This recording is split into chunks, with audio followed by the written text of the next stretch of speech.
Hello my sweet caramel, कैसे हैं आप। जैसे कि हमने ट्रू लव के लास्ट पार्ट में देखा था, जिन हॉल रूम में आ जाते हैं और कुकी वहाँ से चले जाते हैं और वो आरएम के पास आके खड़े हो जाते हैं। जिन रो रहे होते हैं। सो फ्रेंड, अब हम आगे की स्टोरी देखते हैं। आरएम बहुत ही प्यार से जिन के हैंड को पकड़ते हैं और उनसे बहुत ही अपनी विस्परिंग टोन में कहते हैं कि जिन, रोना बंद करो और तुम प्लीज़ स्माइल करो। तुम्हें तायोंग के बारे में सोचना चाहिए, तायोंग की खुशियों के बारे में सोचना चाहिए।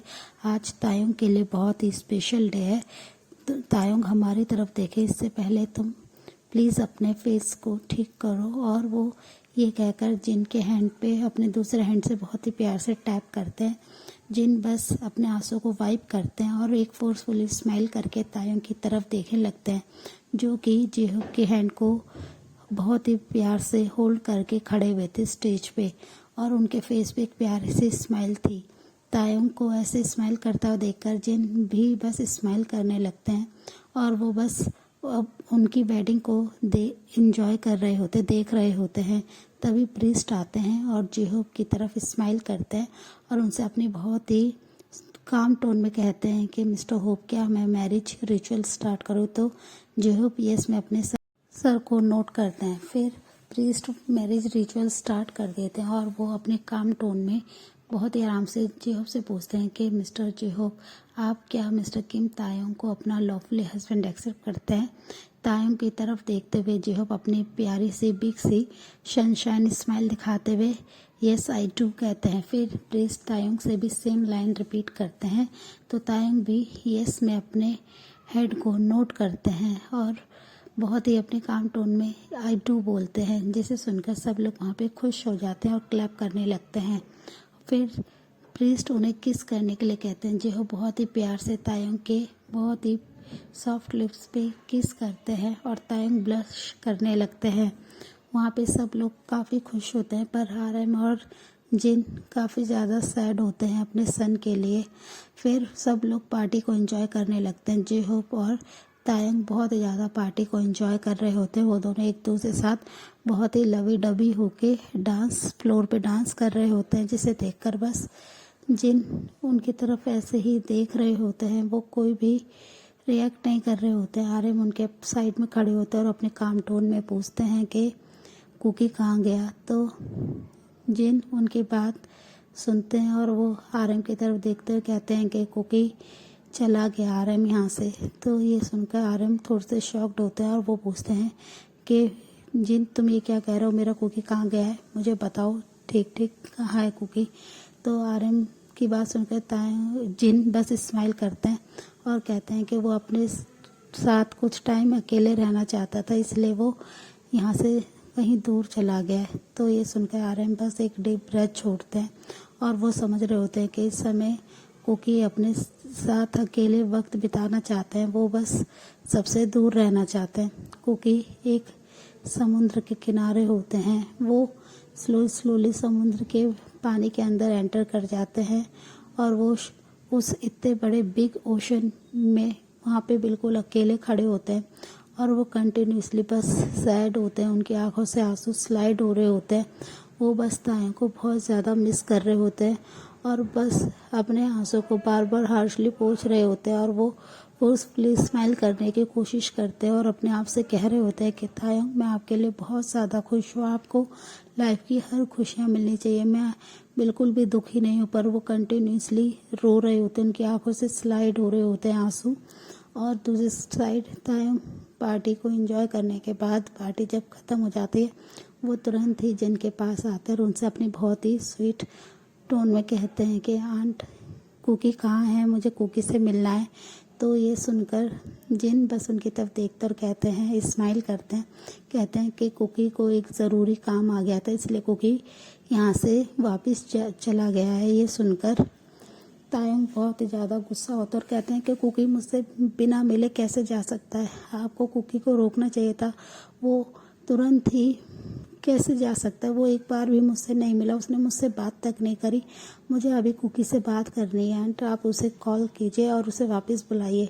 तो जिन उन्हें समझाने लगता है और कहते हैं कि तायंग तुम्हें अपने हस्बैंड के ऊपर फोकस करना चाहिए और कुकी को एक ज़रूरी काम था इसलिए वो चला गया है, तुम्हें अपनी मैरिज लाइफ के बारे में सोचना चाहिए। पर तायंग काफ़ी ज़्यादा सैड हो जाते हैं और वो बस जिन से रिक्वेस्ट करते हैं कि मेरे को एक बार कुकी से बात करनी है।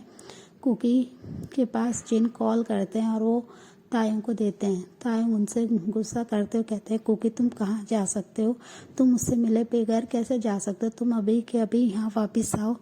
तो कुकी उनकी ये बात सुनकर स्माइल करते और कहते हैं कि तायंग आपको पता है मुझे बहुत ज़रूरी काम था और अब मैं डैड के बिज़नेस में भी हेल्प करने लगा हूँ, तो मुझे उनके बिज़नेस को हैंडल करने के लिए यहाँ से तुरंत ही जाना पड़ा क्योंकि एक बहुत इम्पॉर्टेंट मीटिंग थी और मैं आपके लिए बहुत ज़्यादा खुश हूँ। आप जी-होप के साथ बहुत ज़्यादा लाइफ में हैप्पी रहेंगे, मैं आपको हमेशा खुश देखना चाहता हूँ। और वो ये कहकर स्माइल करते हैं तो तायंग उनसे ज़िद करते हैं कि तुम अभी के अभी मेरे पास आओ, मुझे तुमसे मिलना है क्योंकि तुम मुझसे बिना मिले कैसे जा सकते हो। पर कुकी उन्हें समझाते हुए कहते हैं कि मैं नहीं आ सकता हूँ और आप जी-होप के साथ एंजॉय कीजिए और मैंने आपके लिए हर चीज़ का अरेंजमेंट कर दिया है। मैंने आपके हनीमून के लिए पहले ही अम्मा को टिकट दे दिए हैं, वो आपको दे देंगी और आप अपने हनीमून को बहुत अच्छे से एंजॉय कीजिएगा तायंग। और वो ये कहकर फ़ोन को कट कर देते हैं। तायंग उनके बात सुन के काफ़ी ज़्यादा सैड हो जाते हैं कि कुकी जान से पहले उनसे एक बार भी नहीं मिले। तो वो जिन को फ़ोन देते हुए कहते हैं कि आंट जब कुकी आएगा तो आप मुझे ज़रूर बता दीजिएगा, मैं कुकी से बहुत ज़्यादा नाराज़ हूँ। तो जिन स्माइल करते हैं और कहते हैं कि कुकी अब यहाँ कभी नहीं आएगा। ये सुनकर तायंग काफ़ी ज़्यादा शॉक्ड होते हैं और वो उनसे कहते हैं कुकी यहाँ क्यों नहीं आएगा कभी भी, आप ऐसी बातें क्यों कर रहे हैं। तो जिन स्माइल करते और कहते हैं कि कुकी को बहुत ज़्यादा काम है, उसके अप्पा ने उसे बहुत ज़्यादा रिस्पॉन्सिबिलिटी दी है, इसलिए कुकी को काम के सिलसिले में अब बाहर ही रहना होगा तायंग, और तुम बस अपनी मैरिज पे फोकस करो। आज कितना खुशी का दिन है, तुम्हें उस पर फोकस करना चाहिए, तुम्हें कुकी के बारे में नहीं सोचना चाहिए। और वो ये कहकर तायंग को समझाने लगते हैं।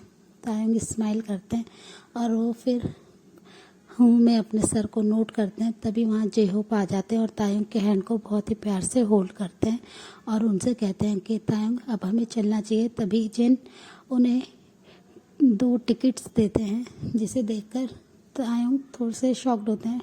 फिर वो कहते हैं कि ये क्या है, तो जिन इनकी तरफ स्माइल करते और कहते हैं कि ये कुकी का तुम्हारे लिए गिफ्ट है और वो उनके हैंड में वो टिकट्स को दे देते हैं।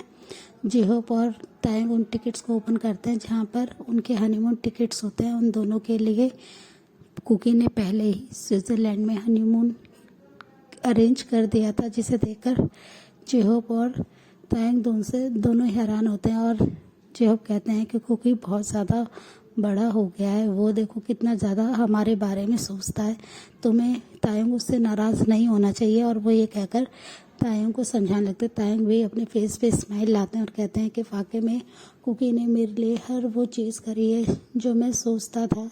डैड के बाद सबसे ज़्यादा कुकी ही मेरे क्लोज है, जो मेरी खुशियों का सबसे ज़्यादा ध्यान रखते हैं। और वो ये कहकर स्माइल करने लगते हैं और जे-होप उनके हैंड को होल्ड करते हैं और उन्हें अपने साथ कार में लेके बैठ जाते हैं और जिन और आरएम बस उन्हें वहाँ से जाते हुए देख रहे होते हैं।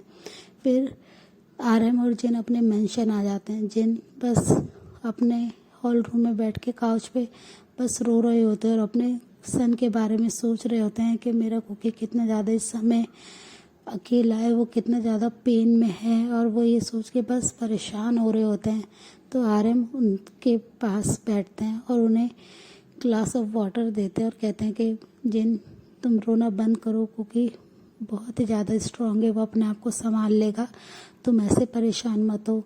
तो आरएम की बात सुनकर जिन बस उनकी तरफ देखते और कहते हैं कि आप आरएम ये सब कैसे कह सकते हैं, कुकी कितना ज़्यादा इस समय हार्ट ब्रेकिंग फील कर रहा है और आप कितने नॉर्मली ये बात कह सकते हैं। तो आरएम स्माइल करते और कहते हैं कि कुकी बहुत स्ट्रांग है और मुझे अपने सन को अच्छे से पता है कि वो कुछ भी गलत नहीं करेगा अपने साथ, ना ही तायंग के साथ कुछ गलत होने देगा। और वो ये कहकर स्माइल करते हैं और वो कहते हैं कि हमें तायंग के लिए खुश होना चाहिए कि उसके डैड के जाने के बाद हमने उसकी रिस्पॉन्सिबिलिटी अच्छे से उठाई। और वो ये कहकर स्माइल करते हैं। जिन बस एक फोर्सफुल स्माइल दिखाते हैं, पर वो अपने सन को लेके अभी भी टेंस होते हैं।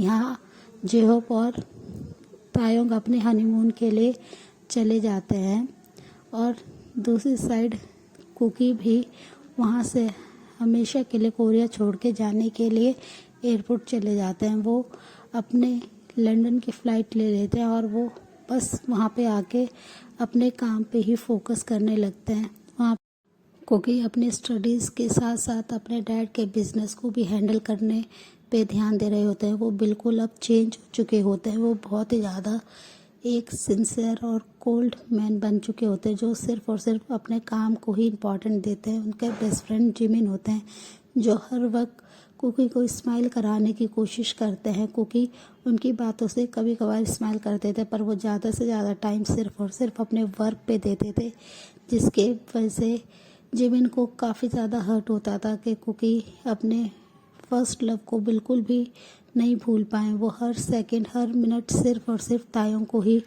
मिस करते हैं।